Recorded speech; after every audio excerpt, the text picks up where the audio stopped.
Welcome back, MTG Joe here. Today we are going to be looking at the weekly meta breakdown for the standard best of one format. What we're going to be focusing on today is looking at the best decks to get you to Mythic Rank in the June season. So ladder reset a couple days ago.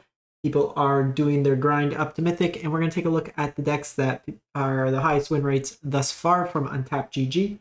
So Untapped is a companion tool, aggregates user win rates, tracks your own win rates, bunch of cool stats below, or stats that it accumulates. If you want to use Untapped, the link is in the video description down below.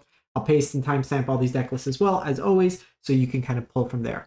We'll start by looking at popularity of decks in terms of metagame distribution, and then we'll look at corresponding win rates and the decks themselves. So we'll kind of go from that angle. This past weekend as well, we had a number of events. So we had the metagame challenge on Arena. So that was standard best of 3. Nothing like crazy innovative that I saw from that. I played it a lot. We did did about 7 hours of streaming over the weekend. We played a bunch of different decks. Started off really well on Friday. Best run I had was 6. We came close to getting 7 with mono red. Saturday, all the wheels fell off the train. Really rough weekend, but there's also the RCs. There was the Dallas Dream Hack, so there's some tournaments there. So we'll come out with best of 3 later in the week. I want to analyze a bunch of the weekend results and come out with that as well. But jumping into it, popularity of the day. So we're looking mono red, prowess 14%, convoke about 10, mono red aggro. Big difference between these is just the volume of spells versus creatures, like creature density versus spells. But assume that mono red's about 20% of the meta right now. Azorius Control at 6.5. Mono black at 6%, mono white 5, Golgari mid 5, skeletons at 4. But mono red usually sees a bit of a jump at the beginning of each ladder reset, similar to Convoke. We see those kind of coming up. I actually don't think Golgari midrange is great in best of 1. I think it's a fairly decent best of 3 deck since it has a flexibility, but you can see it kind of hovering around that mid 50 mark. It's hard just to have like the right cards for the right matchup kind of thing. Going back and forth, but we'll take a look and at the stats themselves. So we're looking May 27th through to today, June 3rd, platinum to mythic rank. So this will cover everybody in the mythic ranks as well, the end of the season. But when the ladder resets, all those mythic players drop down to platinum, so it kind of captures it in that regard. 290,000 game sample size, so fairly nice sample size. So we're going to jump into it, but if you do enjoy this type of content, greatly appreciate it if you haven't done so already. We're trying to hit 15,000 subs on the channel. Free, easy, helps out the channel, helps out with the YouTube overlords. So if you can, please do so. Likes and comments also greatly appreciated. So jumping in, Jeskai Control, High Noon Control is actually the highest win rate deck in the last week, 68%. So this is basically at its core a blue-white control deck with a little red for a little spice. This is they always bait us by calling it Jeskai Dragons. And technically they're right. There's 2 dragons, 2 cards that have the dragon subtype. This is also could be called Jeskai Orcs by that same logic, but we have the Zurgo and Ojutai is kind of your win condition, anticipate, bounce it back to your hand every turn, avoid the sweepers. You also have Lightning Helix for the more aggressive matchups to be able to kind of control that. March of Otherworldly Light as removal, Helix, you have Wandering Emperor, that could be removal. Farewells, Sunfalls, Depopulates, just a bunch of sweepers. High Noon limits the amount of spells each turn, so against like the slick shot decks, they can't play that many spells, so you kind of get them that way there. And then 3 steps ahead as a way to kind of counter, copy your creatures, or just, it's a good card selection, everything like that. You'll sometimes see 1 to more copies of Cavernous Soul naming Dragon. First, I would name Orc just to kind of get in their heads. But this lets you have uncounterable and then mirrors. Restless Anchorage in here as another win condition, 1 Field of Ruin. So compared to the normal mono white deck, you get less utility lands. So fewer copies of Field of Ruin, fewer copies of Myrex potentially, but you get access to basically a little bit better kind of removal, life gain kind of mixed in. High Noon can also be removal in a pinch. It actually goes face as well, which is kind of cool. Next up, we have mono red prowess, so 67%. So this is got about 12 creatures-ish if you squint hard enough. Actually, a little bit more. So Slick Shot, Swift Spear, 3 Code Breakers, 4 Godric. I actually really don't like 4 Godric because they're legendary, kind of high on the curve. I would probably play the 4th Code Breaker and play 3 Godric. Drawing multiples of these when every spell is got a lot of worth in terms of you're not seeing a lot of card selection with this deck, I would say that would be the biggest change I would make for the deck. But this version is kind of more all in the fact that you have like demonic ruckuses, angers. You're kind of pumping your spell, your effects, trying to get a big creature, big slick shot to kind of 10, 12, 14 damage your opponent. Seeing shock and play with fire, lightning strike, just a lot of cheap burn mixed into there. We then go to the Abuelos combo. So this is your classic Azorius Rakdos combo. For those who haven't seen it, put out a video. There's quite a few kind of variations, but the core of the deck is you want to self-mill Rakdos joins up and Hulking Metamorph.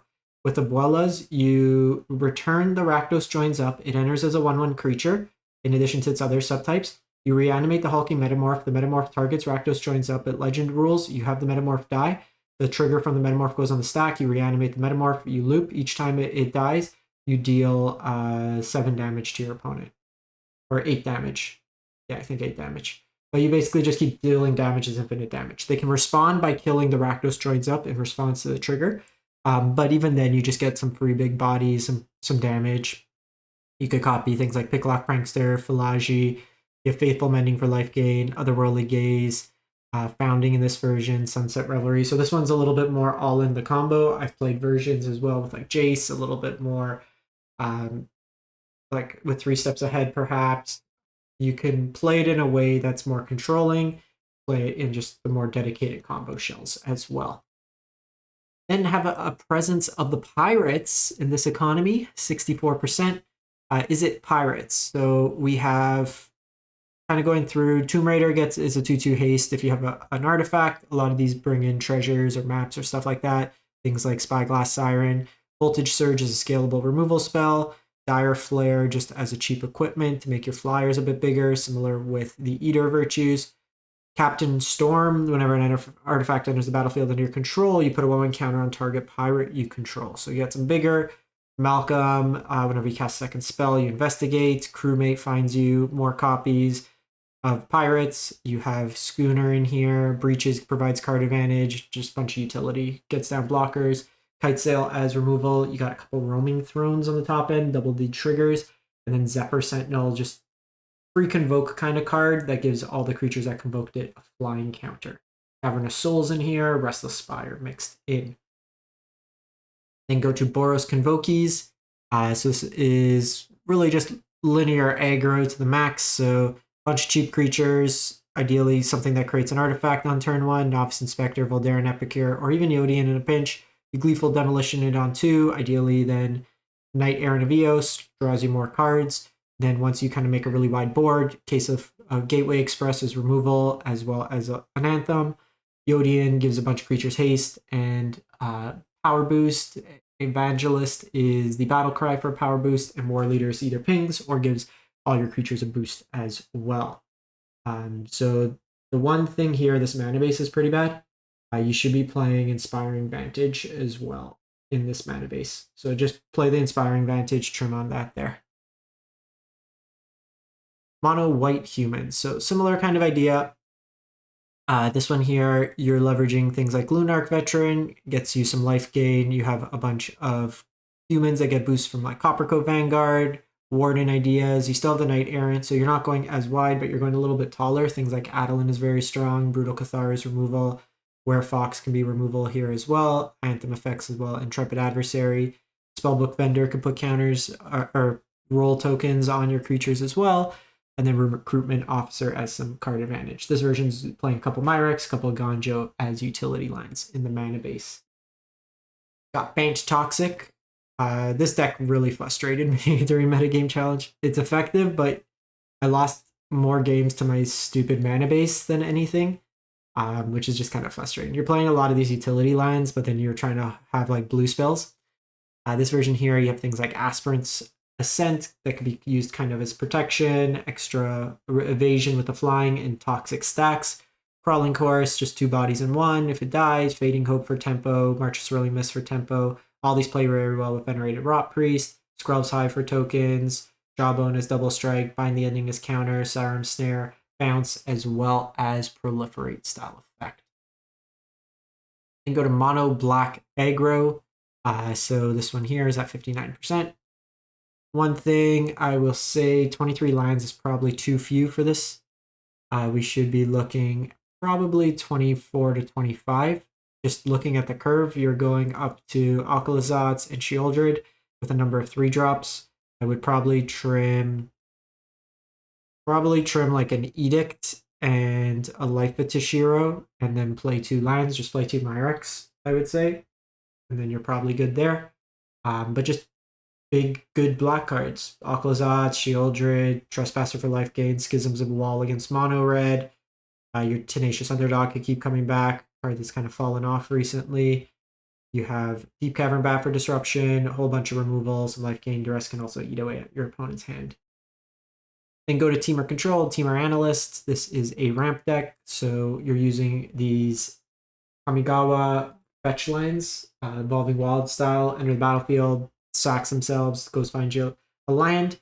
What you're then doing is with Aftermath Analyst, you could bring them all back and just kind of keep ramping, gains you life incidentally. With Nissa, it gets you extra landfall triggers, which either adds more mana. The second one also finds you an elf from your deck, or an elemental. In this case, the deck it'll find you either a copy of Analyst or another Nissa. Kellen as a way to investigate. Let's put an extra line into play, and then just allows you to potentially draw some cards. Fires of Victory is removal. Shigeki can rebuy stuff. You have Sweepers and Ill Time. Your big kind of win condition is once you get enough mana, you can World Soul's Rage or Doppelgang something from your opponent and just kind of go over the top and beat them that way there. And then lastly, Azorius Control, 58%. So similar idea to the Jeskai versions. You got a bunch of cheap interaction, counter spells. This version is playing Knockout Blow. This is a good call, I think, in best of one. This is usually devoted as a sideboard card, but we saw about 20% of the meta is red. This also can just scale and be removal for other matchups as well. So it's a way to kind of attack it. Celestis is a way to kind of loop through your deck when you don't need certain effects. You can kind of dig. It also gains you life. Lockdown is a sweeper. Jace, Wandering Emperor win conditions. Sunfall to demoralize your opponent. And then you also have 4 Restless Anchorage in the mana base. That's it for the week. Let me know what you've been playing, what you've been enjoying, and we'll catch you next time. Thanks for watching.